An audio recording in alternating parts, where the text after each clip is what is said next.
আসসালামু আলাইকুম। নীলা লাইফস্টাইল যে যেখান থেকে দেখছেন আশা করছি সবাই ভালো আছেন। আলহামদুলিল্লাহ আমরাও ভালো আছি।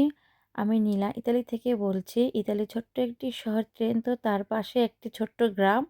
সেখান থেকে আজকে ছোট্ট একটি ভিডিও আপনাদের সাথে শেয়ার করছি। অবশ্যই আশা করছি আপনারা দেখবেন আর পাশে থেকে যাবেন। এই যে দেখেন সকালে উঠে নাস্তা করে নিয়েছি। দেখতেই পেলেন ডিম খেয়েছিলাম আজকে সকালের নাস্তায়। আর হলো এই যে আজকে বাইরের পরিবেশ অনেক সুন্দর, মাশাআল্লাহ রোদ উঠেছে। আর আগে কিছু বরফ পড়েছিল ২ দিন আগে, সেগুলো ওই যে দেখা যাচ্ছে একটু জমে, জমে আছে ক্ষেতের দিকে। তো ঘোড়া পালে ওইখানে। তো এই যে দেখেন, দেখছিলাম আমিও আপনাদের সাথে দেখছিলাম যে রোদ উঠেছে ঠিক আছে, বরফও হালকা, হালকা আছে, তেমন বেশি নেই। কিন্তু এত ঠান্ডা দাঁড়ানো যাচ্ছিল না, তারপর চলে এসেছি। আর হলো এই যে রান্নার জন্য সবকিছু আর কি জোগাড় করা শুরু হয়ে গিয়েছে। এই যে ওইদিন নিরামিষে দিয়েছিলাম আর কিছু ফুলকপি ছিল। এখন এগুলো আমি একটু কেটে নেব। কেটে রান্না করার জন্য সবকিছু আর কি প্রস্তুত করে নিচ্ছি। কাটাকুটা থাকলে দেখা যায় কি রান্না করতে বেশি সময় লাগে না, তাড়াতাড়ি হয়ে যায়। আর আমি কিন্তু ভাতটা বসিয়ে তারপর কাটাকুটি করছি। অলরেডি আমার ভাতটা হওয়ার পর্যায়ে।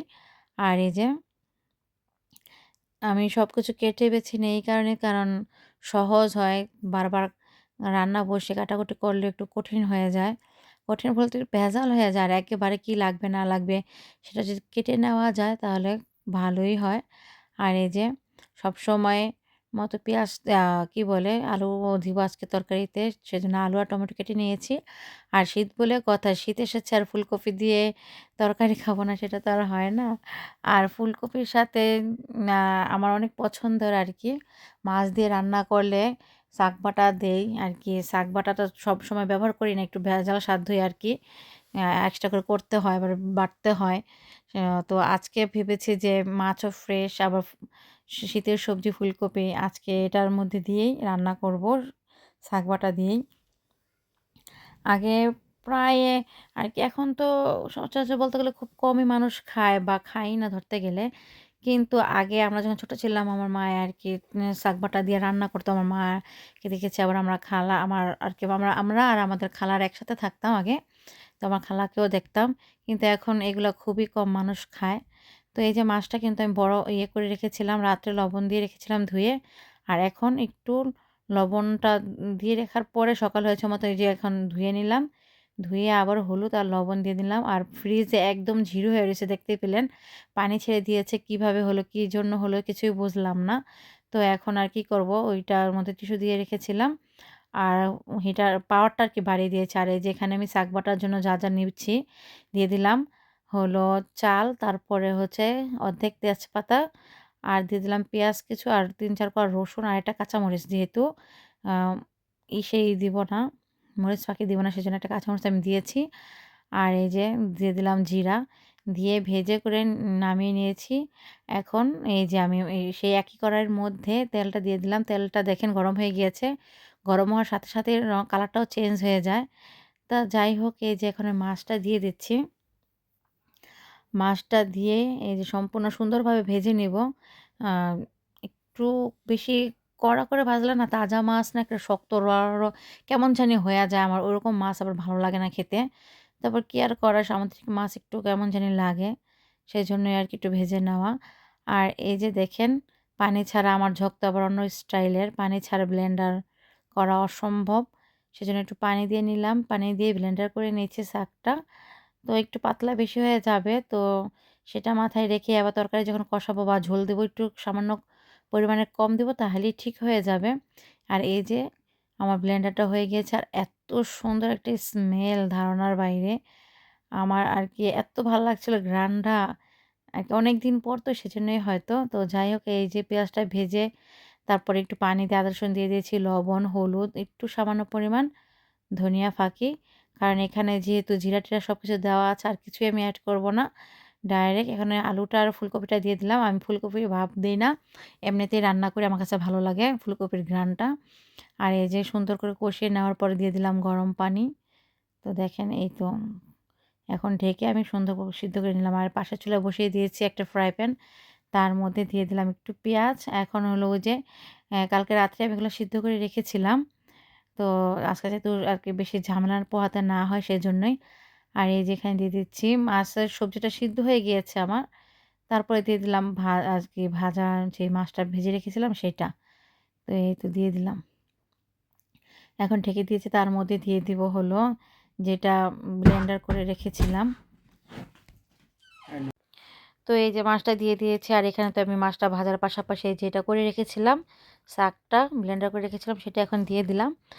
এখন এই যে দিয়ে একটু ঝাল করে নিব, তারপরে 4-5 মিনিটের মধ্যে রাখবো, তারপর নিয়ে নেব, নামিয়ে ফেলবো আর কি। আর এই যে এখানে দেখেন এই যে এইটার মধ্যে ব্লেন্ডার করেছিলাম সেটা একটু যেগুলো ভরে আসলো সেগুলো ফেলে তারপর আমি এগুলো ধুয়ে নিব, কারণ ফেলে দিলে একটু পরিষ্কারটা করতে বেশি ভালো হয়, নয়তো একবার দেখা যায় সাবান দিলে ওইগুলোর সাথে একেবারে কেতে কেতে হয়ে যায়, আমার আবার ওইটা ভালো লাগে না।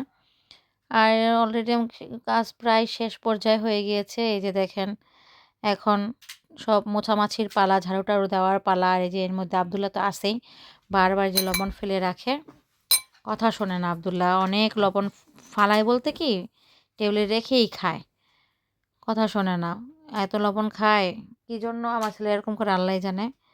তো যাই হোক, এই যে এখন আমি একটু পাপোশটা একটু ক্লিন করে নেব, সাথে কিচেনটাও।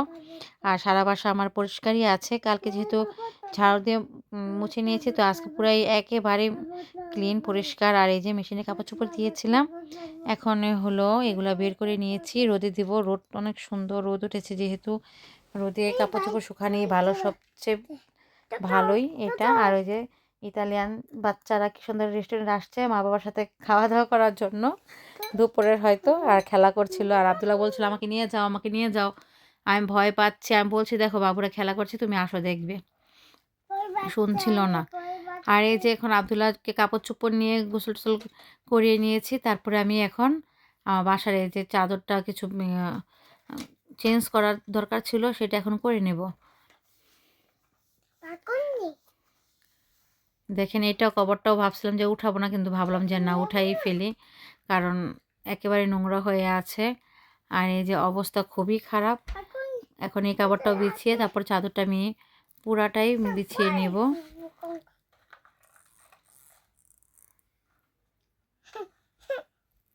আর এই যে আমার পাশেই কিন্তু আব্দুল্লাহ আছে, শব্দ করছে, আমি ভয়েস দিচ্ছি আর আব্দুল্লাহ আমার পাশে। তারপর তো ঝটপট করে ঘরটাও গুছিয়ে নিয়েছি, ঝাড়ু টাড়ু দিয়ে নিয়েছি। আর এই যে এখানে হলো আব্দুল্লাহ খেলনাগুলো একদম এলোমেলো করে রেখেছে। আব্দুল্লাহ আর অনেক ধুলা পড়ে আছে, আর অনেক ধুলা পড়ে ধারণার বাইরে। যদি প্রতিদিন পরিষ্কার করি, প্রতিদিনই করতে হয়, এরকম অবস্থা তখন আরও বেশি হয়, প্রতিদিন করলে আরও বেশি হয়। শব্দ করে না বাবা, আব্দুল্লাহ দেখেন শব্দ করছে, কথা বলতে দিচ্ছে না আমাকে। তারপর তো এই যে আমি এখন সবগুলো নামিয়ে গাড়িগুলো এই যে এখন গুছিয়ে নেব, আর বলগুলোও এক জায়গায় রেখে দেব, দেখতে পারবেন কিভাবে গুছাই। সব কিছু গাড়িটারি মুছে তারপরে রাখবো। আর বললামই তো মুছলে প্রতিদিনই করতে হয়, শেষ আর হয় না আর কি, সারাদিনের কাজই শেষ হয় না। আমি বুঝলাম না ব্যাপারটা কী যে একটা পরিস্থিতি, কাজ শেষই হয় না। এই যে দেখেন কতগুলি বের হয়েছে, এখন এগুলো মুছে তারপরে গুছিয়ে রাখবো। এই যে দেখেন পরিষ্কার করে এখন আমি একটার পর একটা গুছিয়ে রেখে দিয়েছি, কি করব, আবার যেমনটা ওরকমই হয়ে যাবে। যাই হোক, তারপরে রাতে কিছু কাপড় চোপড়ও ছিল আমার, সেগুলো এখন আমি একটু ভাঁজ করে নেব ঝটপট করে, নয়তো দেখা যায় কাপড় চোপড় এদিক সেদিক থাকলেও ভালো লাগে না। আর গুছিয়ে রাখলেই দেখা যায় যে জায়গা মতো রেখে দিলাম, আর দেখা গেল না গুছ গাছের উপরে থাকলো, ভালো লাগে আমার কাছে অনেক আর কি। তো এই যে এখন আমি কাপড় চোপড়টা সুন্দর করে ভাঁজ করে নিচ্ছি, ভাঁজ করে রেখে দেবো। আর আব্দুল্লাহ কিন্তু খেলাধুলাই করছিল, দেখেন পাশে আপনাদের সাথেও কথা বলছিল, কিন্তু আমি তো এটা পরে ভয়েস দিচ্ছি, শোনা যাচ্ছিল না, খেলছার কথা বলছে, এরকম একটা অবস্থা আর কি। আর এই যে পাশ থেকে আমিও কাজ করছিলাম, আবার ওর সাথেও কথা বলছিলাম, দেখেন মুখের কীরকম করছে আর কি, দুষ্টামানি করছিল, অনেক দুষ্টামানি করে ও। ওই যে কথা বলতেছে, আমাকে যেন কী জিজ্ঞাসা করছিল আমি মনে নেই, ভুলে গিয়েছি। আমিও বলছিলাম, আমি জবাব দিচ্ছিলাম আর কি। কাপড় চোপড়গুলো আমার প্রায় গোছানো হয়ে গিয়েছে, চাদর টাদর উঠিয়ে সব কিছু গুছাতে অনেক সময় লাগে। এই দেশে তো তার চাদর বলতেই অনেক ঝামেলা আমার কাছে মনে হয় আর কি, কাবার পরাও তারপরে আবার চাদর বিছাও, অনেক ওই যে দেখেন আমার ছেলে কেমন করছে, ওরে নিয়ে আমার সারাদিন এভাবে কাটে, ওই যে পায়। তো যাই হোক, আজকের ভিডিওটা এ পর্যন্তই। আল্লাহ হাফেজ, সবাই ভালো থাকবেন।